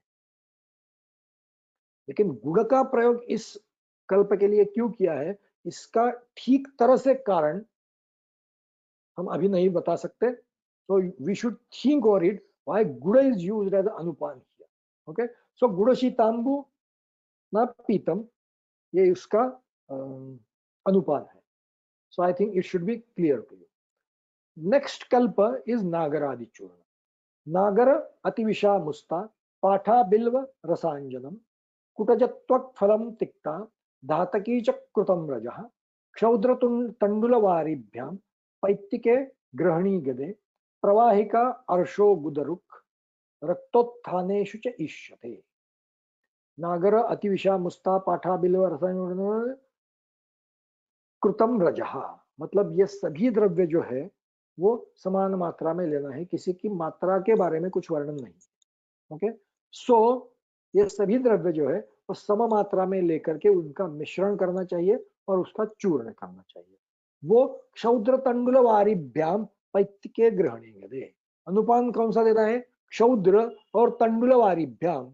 क्षौद्र मतलब मधु और तंडुलवारी, ओके, तंडुलवारी तंडुलोदक, क्षौद्र और तंडुलोदक के साथ ग्रहणी गद के लिए देना चाहिए। इन एडिशन टू दैट, ग्रहणी उद्भूत अगर प्रवाहिका है, ग्रहणी उद्भूत अगर अर्श है, ग्रहणी उद्भूत अगर गुदरुक गुदशूल है, और ग्रहणी उद्भूत अगर रक्तोत्थान मतलब रक्त प्रवर्तन हो रहा है, मतलब सरक्त मल प्रवृत्ति हो रही है, ऐसी स्थिति है तो इस चूर्ण का प्रयोग करना चाहिए।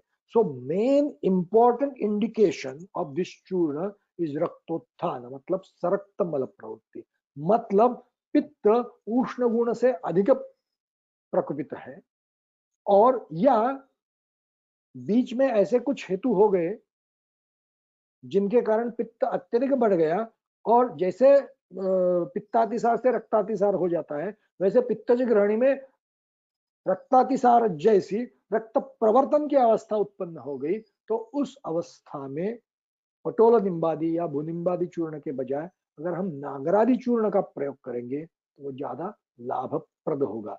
सो तिक्त और कषाय प्रधान द्रव्य है, पित्त और वात प्रधान संप्राप्ति है तो इस चूर्ण का प्रयोग करेंगे। रक्त प्रवर्तित हो रहा है, मतलब तीक्ष्ण उष्ण और द्रव गुण ये अत्यधिक मात्रा में संप्राप्ति में है, कोष्ठ के बाहर रक्त और मांस तक संप्राप्ति सीमित है, तो हम इसका प्रयोग कर सकते हैं। और जैसे मैंने बताया कि पित्तज ग्रहणी उद्भूत प्रवाहिका गुदशूल और गुदगत रक्तस्राव ऐसी अगर स्थिति है तो इस द्रव्य का प्रयोग हम ज्यादा करें। उसके बाद जैसे मैंने बताया कि 3 चूर्ण बताए गए हैं, और हमें क्या बताया गया है? अग्नि दीपन करना है, वो अन्न से करना है, चूर्ण से करना है और घृत से करना है। Okay, so now it is our responsibility to define चूर्ण किस अवस्था में प्रयुक्त करना है और घृत किस अवस्था में प्रयुक्त करना चाहिए। Okay, so before going towards घृत वी विल सी द अवस्था डिफरेंस ऑफ चूर्ण एंड घृत।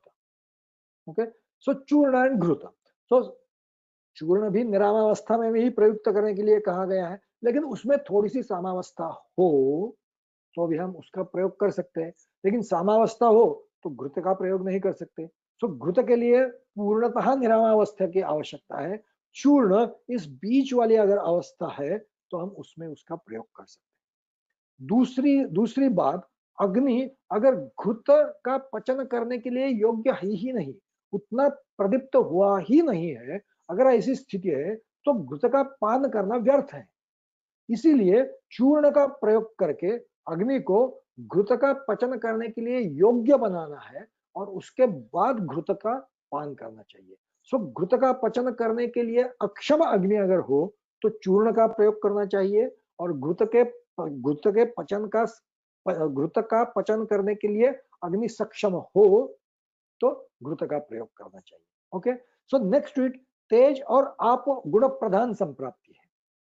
मतलब पित्त के साथ अगर कफ है, पित्त प्रधान कफानुबंधी, ऐसी अगर संप्राप्ति है तो उसमें चूर्ण ज्यादा लाभप्रद होते हैं।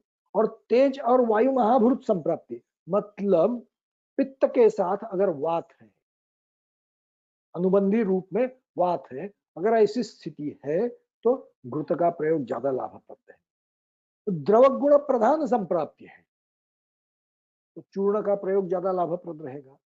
और संप्राप्ति में द्रव गुण तो है ही, क्योंकि पित्तज संप्राप्ति की हम पित्तज ग्रहणी की हम बात कर रहे हैं, लेकिन उसमें भी तीक्ष्ण और उष्ण गुण ज्यादा भाग ले रहे हैं।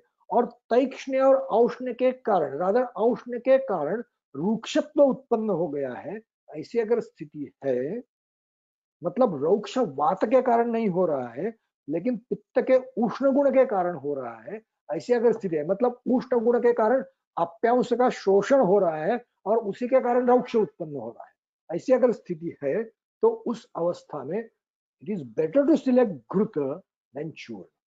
Okay, I think it should be clear in your mind in which अवस्था वी शुड यूज चूर्ण एंड इन विच अवस्था वी शुड यूज घृत।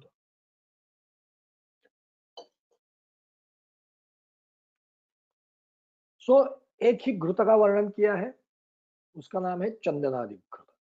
चंदनम पद्मकोशीरम पाठामूर्वाम कुटन्नकम षड्ग्रंथा सारिवा स्फूता सप्तपर्ण आटरूषकम पटोल उदुम्बर अश्वत्थ वटप्लक्षक कपीतनान कटुकाम रोहिणीम मुस्तान निम्बम च द्विपलांशकम। द्विपलांशकम, दो दो पल लेना है। ये सभी द्रव्य जो है वो कल का द्रव्य ले है और वो दो दो पल लेने हैं। द्रोणे आपाम साधयेत तेन पचेत सर्पि पिचुन्मित ही, वो आगे वाले हैं। द्रोणे आपाम मतलब जल कितना लेना है, एक द्रोण लेना है। ओके, द्रोणे आपाम साधयेत तेन पचेत सर्पि, और उसकी सहायता से, मतलब ये क्या है, ये सॉरी ये कल के द्रव्य नहीं हो गए, ये क्वाथ द्रव्य हो गए। इनका एक द्रोण जल लेके साधे, मतलब इनका क्वाथ बनाना है। द्रोणे आपाम साधे तेन मतलब ये जो क्वाथ बन जाएगा वो द्रव द्रव्य के रूप पर उसका प्रयोग करना चाहिए, और उसके साथ सर्पी सिद्ध करना चाहिए। और पिचुन मित ही मतलब कल का द्रव्य पिचु मात्रा में आगे वाले जो है वो लेने चाहिए। कौन से? किरात तिक्त इंद्रयव वीरा मागधिगा उत्पल ही। तो इन द्रव्य मतलब ये सेकंड लास्ट जो पंक्ति है उसमें वर्णित जो द्रव्य है वो कल का द्रव्य है। ओके, वो चंदन से लेकर के निम्ब तक जो द्रव्य है वो क्वाथ द्रव्य है। वो दो दो पल लेने हैं, उसके बाद एक द्रोण जल लेके वो सिद्ध करना है। वो कितना होगा? एक चतुर्थांश होगा। उसके बाद वो जो क्वाथ बन जाएगा वो द्रव द्रव्य के रूप में प्रयुक्त करना है। सो यहाँ घृत कितना लेना चाहिए? क्वाथ से 1/4 लेना चाहिए, और उसमें पिचुन्मित ही एक एक पिचु ये सारे द्रव्य लेने चाहिए और घृत सिद्ध करना चाहिए। ओके, उस घृत का प्रयोग हम कब करेंगे? पित्त ग्रहणाम तत्पेयम कुष्ठोक्तम तिक्तकम च, पित्तज ग्रहणी में इसका प्रयोग करना चाहिए। बाकी कुछ यहाँ बताया नहीं गया है। मतलब पित्तज ग्रहणी इज द ओनली अवस्था in which we can use this घृत। So where we can use निराम पित्तज ग्रहणी और शोधन के बाद अग्नि दीप्ता अवस्था। ओके, वमन या विरेचन से पित्त का शोधन हो गया है, ग्रहणी पूर्णतः निराम है, उस अवस्था में अग्नि दीप्ति के उद्देश्य से हम इस घृत का प्रयोग कर सकते हैं। In addition to that what is described here, पित्त ग्रहण्याम तत्पेयम कुष्ठोक्तम तिक्तकम चेत। इन एडिशन टू दैट उन्होंने आपको और एक ऑप्शन दिया है। क्या है? कुष्ठोक्तम तिक्तकम, कुष्ठ अध्याय में वर्णित जो तिक्तक घृत है उसका भी प्रयोग आप इस अवस्था में कर सकते हैं। मतलब निराम पित्तज ग्रहणी में अग्नि दीप्ति के लिए चंदनादि घृत ऑप्शन नंबर 1, और कुष्ठोक्त तिक्तक घृत, ऑप्शन नंबर 2। ओके, सो उनका प्रयोग हम कब करेंगे? तिक्तक घृत, उसकी शाली फलश्रुति देखेंगे तो ये चंदनादि घृत से उसमें भिन्न क्या है? गर हेतु भिन्न है। मतलब विरुद्धान्न अगर पित्तज घृणी का प्रधान हेतु है, ऐसी अगर स्थिति है तो हम तिक्तक घृत का प्रयोग करेंगे। और उससे भी ज्यादा गुणों की आवश्यकता है, संप्राप्ति का बल अत्यधिक है, ऐसी अगर स्थिति है तो तिक्तक घृत के बजाय महातिक्तक घृत का प्रयोग करेंगे। So we have 3 options. चंदनादि घृत सामान्यतः निराम पित्तज ग्रहणी में अग्निदीप्ति के लिए प्रयोग करेंगे। गर विशोद्भूत अगर पित्तज ग्रहणी उत्पन्न हुई है, मतलब विरुद्धान्नोद्भूत पित्तज ग्रहणी उत्पन्न हुई है, तो तिक्तक घृत का प्रयोग करेंगे। दोषों का बल अत्यधिक है तो तिक्तक घृत के बजाय हम महातिक्तक घृत का प्रयोग करेंगे। So it should be clear in your mind in which अवस्था विच घृत should be used. Okay? So here we completed the Pitta Jagani. I think it is very clear to you.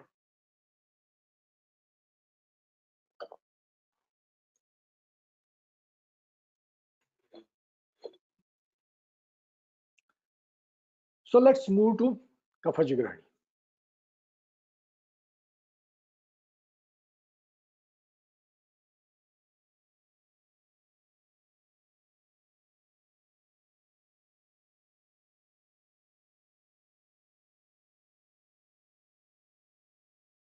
Should we move?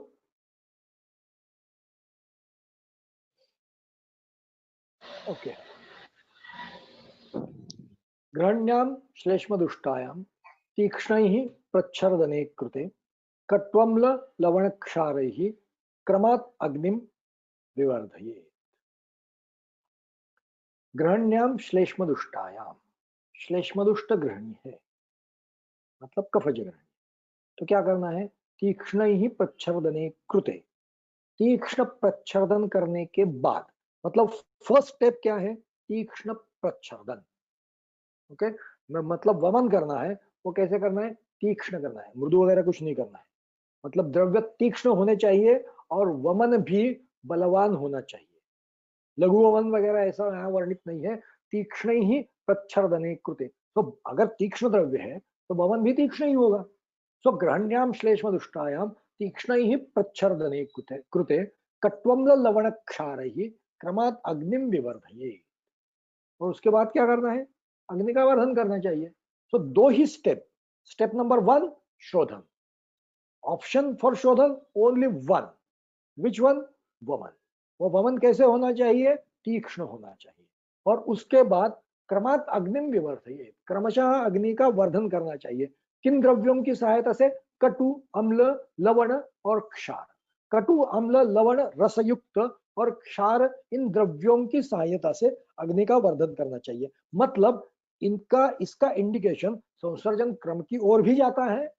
मतलब संसर्जन क्रम में इन द्रव्यों को मिश्र करके पेया विलपेदी जो कृतान्न वर्ग है उसका प्रयोग करना चाहिए। और उसके बाद भी अग्नि दीप्ति के लिए जिन द्रव्यों का प्रयोग करना चाहिए वो द्रव्य भी कैसे हो? कटु, अम्ल, लवण और क्षार युक्त हो। So that finishes the principles of कफज ग्रहणी चिकित्सा। सो देयर आर ओनली 2 उपक्रम, 2 स्टेप्स, वमन, तीक्ष्ण द्रव्य और कटु, अम्ल, लवण, क्षार युक्त द्रव्यों से अग्निवर्धन। I think it is clear to you. So now they have started with the kalpa. Sapanchakola abhayadhanya पाठागंध पलाशकैः बीजपूर प्रगाढ़ैश्च सिद्धैः पेयादि प्रकल्पये। Panchakol, अभया और बीजपूर, बीजपूर अत्यधिक मात्रा। ओके, सो इनसे सिद्ध क्या करना है? पेयादि प्रकल्प। पेयादि मतलब पेया इत्यादि। पेया इत्यादि जो कृतज्ञ वर्ग में जो है वो पेया विलेपी वगैरह वगैरह, मतलब इसका इंडिकेशन ज्यादातर संसर्जन क्रम की ओर जाता है। सो संसर्जन क्रम में भी अग्नि दीप्ति की ओर ध्यान देना चाहिए, सिर्फ उस आहार्य कल्पना का प्रयोग नहीं करना चाहिए। सो जिन द्रव्यों का वर्णन यहाँ किया है, कटु, अम्ल, लवण, क्षार, उन द्रव्यों को पेयादि आहार्य द्रव्यों में भी मिलाना चाहिए। और यहाँ तो सिद्ध करने के लिए कहा गया है। मतलब पेया जो है वो इन द्रव्यों की सहायता से सिद्ध करनी है और वो पान के लिए नहीं देनी है। विलेपी जो है इन द्रव्यों की सहायता से सिद्ध करनी है और उसके बाद वो देनी चाहिए। यूष जो है वो इन द्रव्यों की सहायता से सिद्ध करना है, ऐसे अग्नि को प्रदीप्त करना है, ये पहले बता दिया। उसके बाद क्या आसवों को बताया गया है। क्यों? क्योंकि जो जिन गुणों की अपेक्षा की है उनमें से ज्यादा उन द्रव्यों उन द्रव्य युक्त उन गुण युक्त ज्यादातर क्या रहते हैं?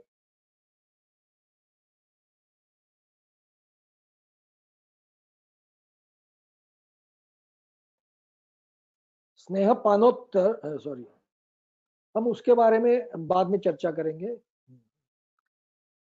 सो इन द्रव्यों इन गुणों वाला सबसे महत्वपूर्ण औषधि कल्पना कौन सी है? तो आसवारिष्ट है।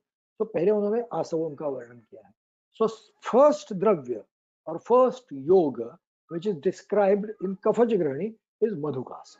ओके, सो मधुकास नंबर 1। दूसरा भी एक है इसलिए मैंने एक नाम यहाँ दिया है। द्रोणम मधुक पुष्पाणाम विडंगम च तथो अर्धतः चित्रकस्य ततो अर्धम च ततो भल्लातक आढ़कम मंजिष्ठा अष्टपलम च एतत् जलद्रोण त्रये प्रचेत द्रोणशेषम श्रुतम शीतम मधु अर्ध आढ़क संयुतम एला मृणाल अगरुभिः चंदनेन च रूषिते कुंभे मासम स्थितम जातम आसवम च प्रयोजयेत् ग्रहणीं दीपयति एष ब्रूहणम रक्तपित्तनुत् शोष कुष्ठ किलासानां प्रमेहाणां च नाशनः। ओके, सो क्या करना चाहिए? द्रोणम मधुक पुष्पाणाम, एक द्रोण मधुक पुष्प लेने चाहिए। विडंगानां च ततो अर्धतः, विडंग उससे आधा, इतने लेने चाहिए। चित्रकस्य तथो अर्धतः, चित्रक विडंग से भी आधा लेना चाहिए। चित्रकस्य तथो अर्धतः ततो भल्लातक आढ़कम, एक आढ़क क्या लेना चाहिए? भल्लातक लेना चाहिए। मंजिष्ठा अष्टपलम, मंजिष्ठा कितनी लेनी चाहिए? 8 पल लेने चाहिए। अष्टपलम च एतत् जल द्रोण त्रय पचेत, 3 द्रोण जल लेके इसका पचन करना चाहिए। और कितना शेष रखना है? द्रोण शेषम, एक द्रोण उसको शेष रहना है, मतलब क्वाथ कितना? 1/4 भी नहीं होगा, 1/3 ही होगा। ओके, द्रोण शेषम श्रुतम, ओके, क्वाथ होने के बाद शीतम, जब वो शीत हो जाएगा तो उसमें मधु अर्ध आढ़क संयुतम, उसमें अर्ध आढ़क इतना मधु मिलाना चाहिए। और उसके बाद एला मृणाल अगरु चंदनेन रूषितम कुंभे, ओके, तो उससे रूषित किया हुआ कंब, रूषित मतलब उससे लेप किया गया है, लिप्त किया गया है। क्या? कुंभ। उस कुंभ में मतलब वो जो कुंभ है वो अंदर से एला से लेकर के चंदन तक चूर्ण है, उसका कल्क बना करके उसका लेप करना है और उसमें मधु मिलाया हुआ ये जो क्वाथ है वो उसमें रखना है। और कितने दिन तक रखना है? मासम स्थितम, 1 महीने के लिए रखना है। तब तक मासम स्थितम जातम आसवम, दैट इज वेरी इंपॉर्टेंट। 1 मास में प्रायः आसव हो जाता है, लेकिन आसव पूर्णतः सिद्ध हुआ है कि नहीं है इसका अनुमान करने के बाद ही उसको निकालना है। ओके, सो अगर 1 मास में पूरी तरह से आसव नहीं निर्माण हुआ है तो हम ज्यादा समय के लिए भी रख सकते हैं। ओके, काल के अनुसार, मतलब शीत ऋतु है तो आसव बनने के लिए ज्यादा समय लगेगा, उष्ण ऋतु है तो तुलना में कम समय लगेगा। ओके, सो कुंभे मास स्थितम जातम आसवम च प्रयोजये, उसका प्रयोग करना चाहिए। कहाँ करना चाहिए? ग्रहणीम दीपयति एष, ग्रहणी का इस दीपन होता है, मतलब क्या होता है? अग्नि का दीपन होता है। ग्रहणीम दीपयति एष ब्रूहणम पित्त रक्त, इट इज वेरी इंपॉर्टेंट। यह कफज ग्रहणी में बताया गया है। जो रस बताए गए हैं वो सभी अपतर्पण करने वाले हैं। आस्तव कल्पना जो है वो भी अपतर्पण करने वाली है, फिर भी इसकी फलश्रुति जो है वो ब्रूहण करने वाली। ओके, वर्णन कहाँ किया गया है? कफज ग्रहणी में किया गया है, फिर भी फलश्रुति में क्या कहा गया है? पित्त रक्त नुत। तो इट इज वेरी इंपॉर्टेंट। ये 2 शब्द जो है वो इस मधुकासव का प्रयोग कहाँ करना चाहिए इसका हमें दिग्दर्शन देते हैं। ओके, ग्रहणीम दीपयति एष ब्रूहणम पित्त रक्त शोष कुष्ठ किलासानाम प्रमेहाणाम च नाशनः। और इन एडिशन टू ग्रहणी, ये शोष का हरण करती है, ये कुष्ठ का हरण करता है, हरती नहीं, मधुकासव करता है, किलास, प्रमेह, इनका भी ये हरण करता है। So now if we see the फलश्रुति we can come to the conclusion, इनमें से ज्यादातर द्रव्य कटु और अम्ल रस युक्त है। सो ये तो कफ प्रधान ग्रहणी में वर्णित है, मतलब कफज अवस्था तो डेफिनेटली होगी, लेकिन यहाँ वर्णित क्या है, यह ब्रूहण करता है और पित्त रक्त में उपयुक्त करना है, मतलब ये कफ प्रधान सन्निपात में काम करेगा। ओके, सो कफ प्रधान सन्निपात की अवस्था है, टू बी मोर स्पेसिफिक, कफ, उसके बाद पित्त, उसके बाद वात, अगर ऐसे वृत्त दोषों की अवस्था है तो मधुकासव का प्रयोग हम कर सकते हैं। दूष्य में कोष्ठ और अग्नि तो है ही, लेकिन शोष, कुष्ठ, किलास, इनकी ओर और प्रमेह, इनकी ओर देखेंगे तो we can come to the conclusion that रस, रक्त, मांस, मेद तक के दूष्य है जिनसे संबद्ध ये व्याधि है, ज्यादातर रक्त मांस मेद से संबद्ध। सो कोष्ठ और अग्नि के बाहर रक्त मांस मेद संबद्ध संप्राप्ति अगर ज्यादा है तो हम इसका प्रयोग कर सकते हैं। संप्राप्ति में स्निग्ध, शीत, गुरु, मृत्स्न, आप समझ जाएंगे कि इन गुणों को किस उद्देश्य से यहाँ लिखा गया है। Okay, now we will come to the very specific अवस्था, इन विच अवस्था वी कैन यूज दिस मधुकासव।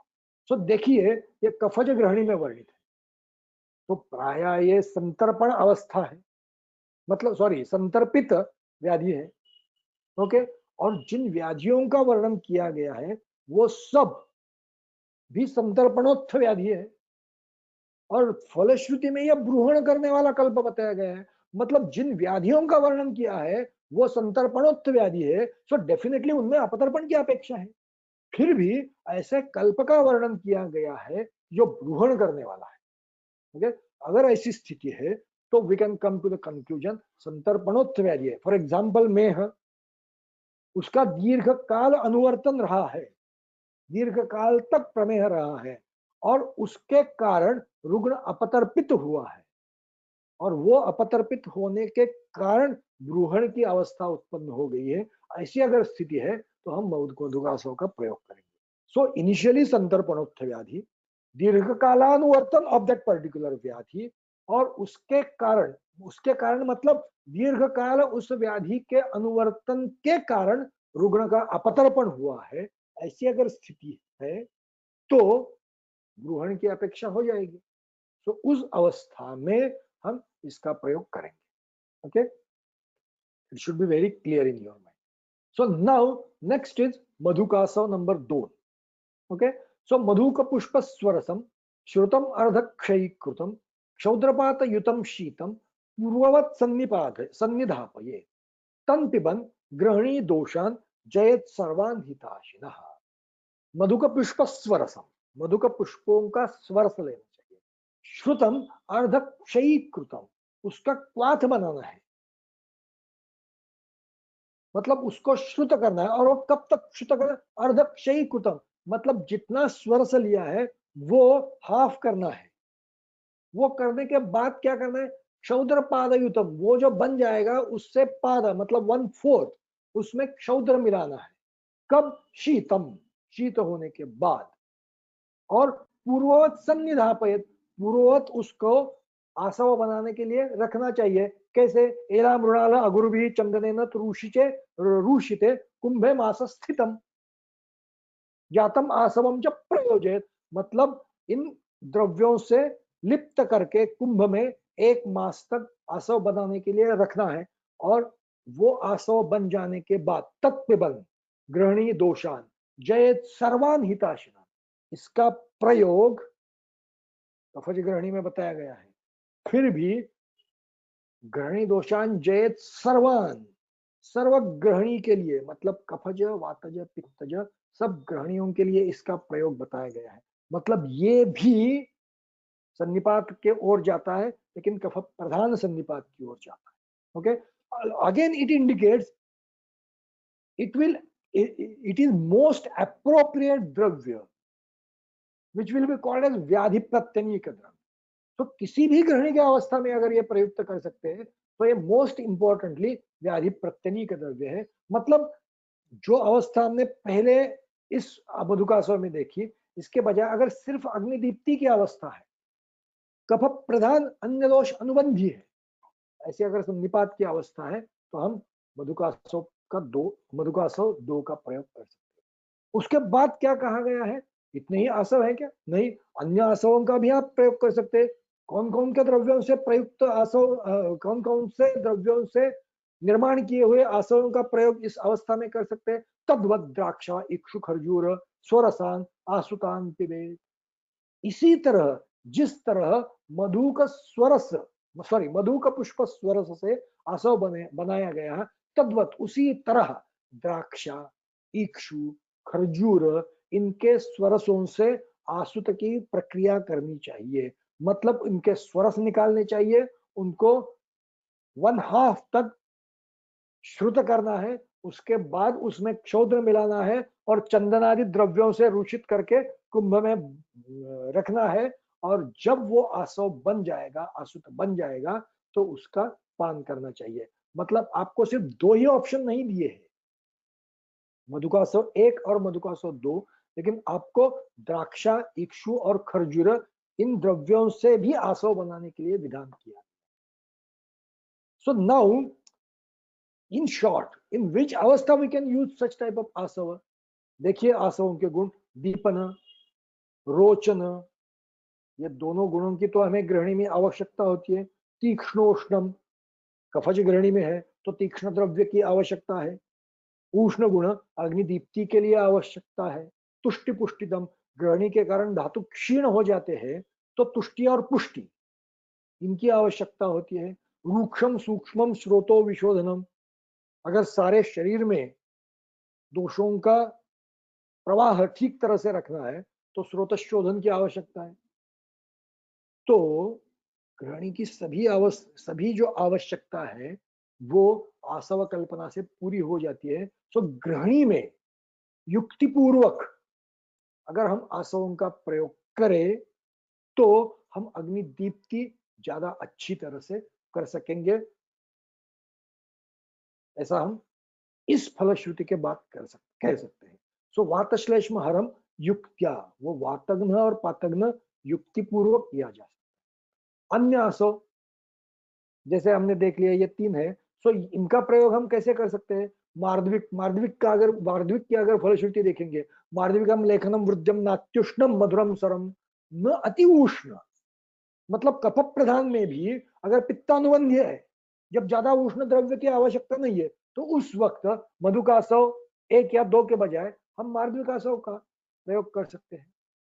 अल्प पित्त अनिलम पांडुमेय अर्शकृमिनाशनम, ऐसे अगर आवश्यकता हो तो इसका प्रयोग कर सकते हैं। उसका एक और आसव मार्दविक का बताया गया है, मतलब द्राक्षा का। हम किसकी बात कर रहे हैं? द्राक्षा से बनाया हुआ, मतलब यहाँ द्राक्षा इक्षु और खरजूर का इन द्रव्यों से आसव बनाने की विधि बताई गई है, उसका प्रयोग करने के लिए बताया गया है। तो द्राक्षा से मार्दविक आसव भी बन जाता है और द्राक्षासव भी बन जाता है। दूसरा देखिए, शुष्क द्राक्षाम्बु संभूतो, मतलब ऊपर वाला जो मार्दविक है वो स्वरस से बनाना है, और यह शुष्क द्राक्षाम्बु संभूतो विशदो रोचनो हिमः, वो ज्यादा विशद गुण वाला और रोचन गुण वाला होता है। मतलब कफ प्रधान अवस्था ज्यादा है, वैशद्य ज्यादा आवश्यकता है, मृत्स्न स्त्यान गुण संप्राप्ति में ज्यादा है। ऐसी अगर स्थिति है तो शुष्क द्राक्षा से बना हुआ आसव ज्यादा अच्छा काम करेगा। द्राक्षासव मधु समूह ब्रूहण भ्रुषदीपन, ये ब्रूहण करता है और भ्रुषदीपन अत्यधिक अग्निदीपन करेगा। ज्यादा अग्नि की आवश्यकता, प्रदीप्त करने की आवश्यकता हो तो इसका प्रयोग करना चाहिए। खरजूर का अस्मात् अल्पांतर गुणम खरजूरम वातलम गुरु, अल्पांतर अल्प गुण है उसमें। ओके, सो ये वातल है, तो कफ प्रधान अवस्था में ही ज्यादा इसका प्रयोग करेंगे, ज्यादा युक्त होगा। लेकिन ये गुरु है, ये हमारे ध्यान में रखना चाहिए। मतलब कफज गृहिणी में भी गुरु गुण युक्त आसव चल सकता है अगर ऐसी अवस्था है, मतलब कफ प्रधान वातानुबंधी ऐसी अगर अवस्था है तो हम इस आसव का प्रयोग कर सकते हैं। इक्ष्वासव के गुण भिन्नता वर्णित नहीं है, लेकिन कहा क्या गया है? मार्दविक सदृशाः प्रोक्तो मृद्विका इक्षु इक्षु रसासवाः, तो मार्दविक के गुणों के समान ही इक्षुरस के गुण होते हैं, इक्षुरस का आसव होता है, उसके गुण होते हैं, तो उसी अवस्था में उसका प्रयोग करना चाहिए।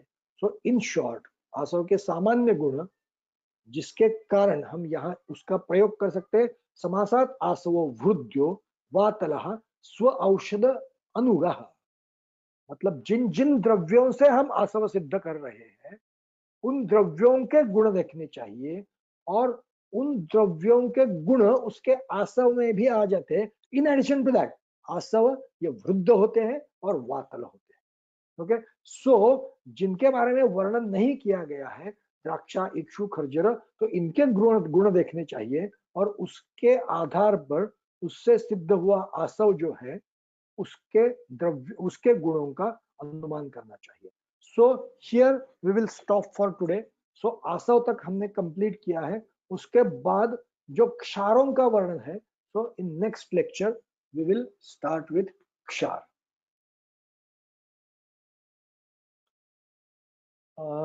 For 5 minutes we can take, I think it is 10:15, so ये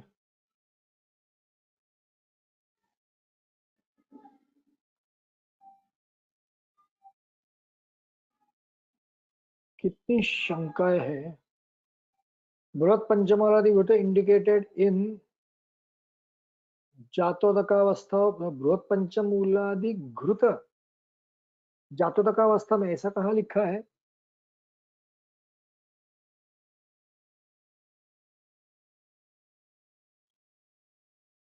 मैंने देखा नहीं। हाउ टू अंडरस्टैंड कफावृत वात और वायु से उद्धत, वायु से वृद्ध अवस्था फॉर गिविंग पंचमूलादि घृत। आपको कफावृत वात के लक्षण दिखाई देंगे। कफावृत वात के लक्षण अगर उस अवस्था में दिखाई देते हैं तो कफ उसमें कार्य करने वाला है। So instead of going for घृत, better to go for चूर्ण। इन कफजगरणी हाउ टू डू तीक्ष्ण वमन, स्नेह पानोत्तर, तीक्ष्ण, तीक्ष्ण मतलब तीक्ष्ण द्रव्यों की सहायता से किया हुआ वमन। सो तीक्ष्ण द्रव्यों की सहायता से वमन किया तो वो तीक्ष्ण ही होगा, वो तो मृदु नहीं होगा। So I think we have addressed all doubts, और इसमें भी अगर और कुछ डाउट्स है तो you can write it down in next lecture.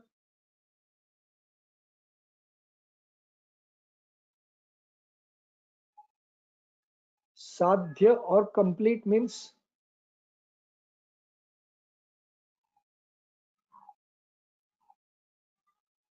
sadhya or complete means what do you want to ask?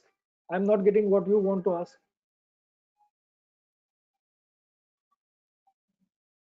Hello, असं सध्या वमन आहे का 5 दिवस स्नेहपान करून नंतर करायचं So असं? that will depend on the अवस्था। मतलब अग्नि घृत, मतलब यहाँ तो दोष कोष्ठस्थ है, मतलब ज्यादा, मतलब घृतपान का उद्देश्य क्या है? घृतपान का उद्देश्य जो धातुगत दोष है, शाखागत दोष है, उनको कोष्ठ में लाना है। सो अगर यहाँ दोष, मतलब ग्रहणी में ज्यादातर दोष तो कोष्ठ में ही है, तो directly we can go for वमन। But after examination if you feel that कुछ दोष शाखागत है, अल्प मात्रा में स्नेहपान की आवश्यकता है, तो आप स्नेहपान कर सकते हैं। So that will totally depend on that अवस्था of the patient. Okay okay, is it clear? Yes sir, yes sir, okay, thank you sir. So आज के लिए यहाँ रुकते हैं, और we will try to give more time. सक्त and स्रस्त, अरे मैंने एक्सप्लेन कर दिया था ना। सक्त मतलब वो एडियर है, वो अपने आप बाहर नहीं आ रहे हैं, और स्रस्त मतलब वो स्वयं प्रवृत्त है, बाहर आ रहे हैं। वो अगर स्रस्त है, अटक गए हैं, उनको बलपूर्वक बाहर निकालना है, तीन रूह का प्रयोग करना है। और वो अपने आप बाहर जा रहे हैं तो उनको सिर्फ पुश करके बाहर निकालना है, वो विरेचन का प्रयोग कर सकते हैं। Is it clear?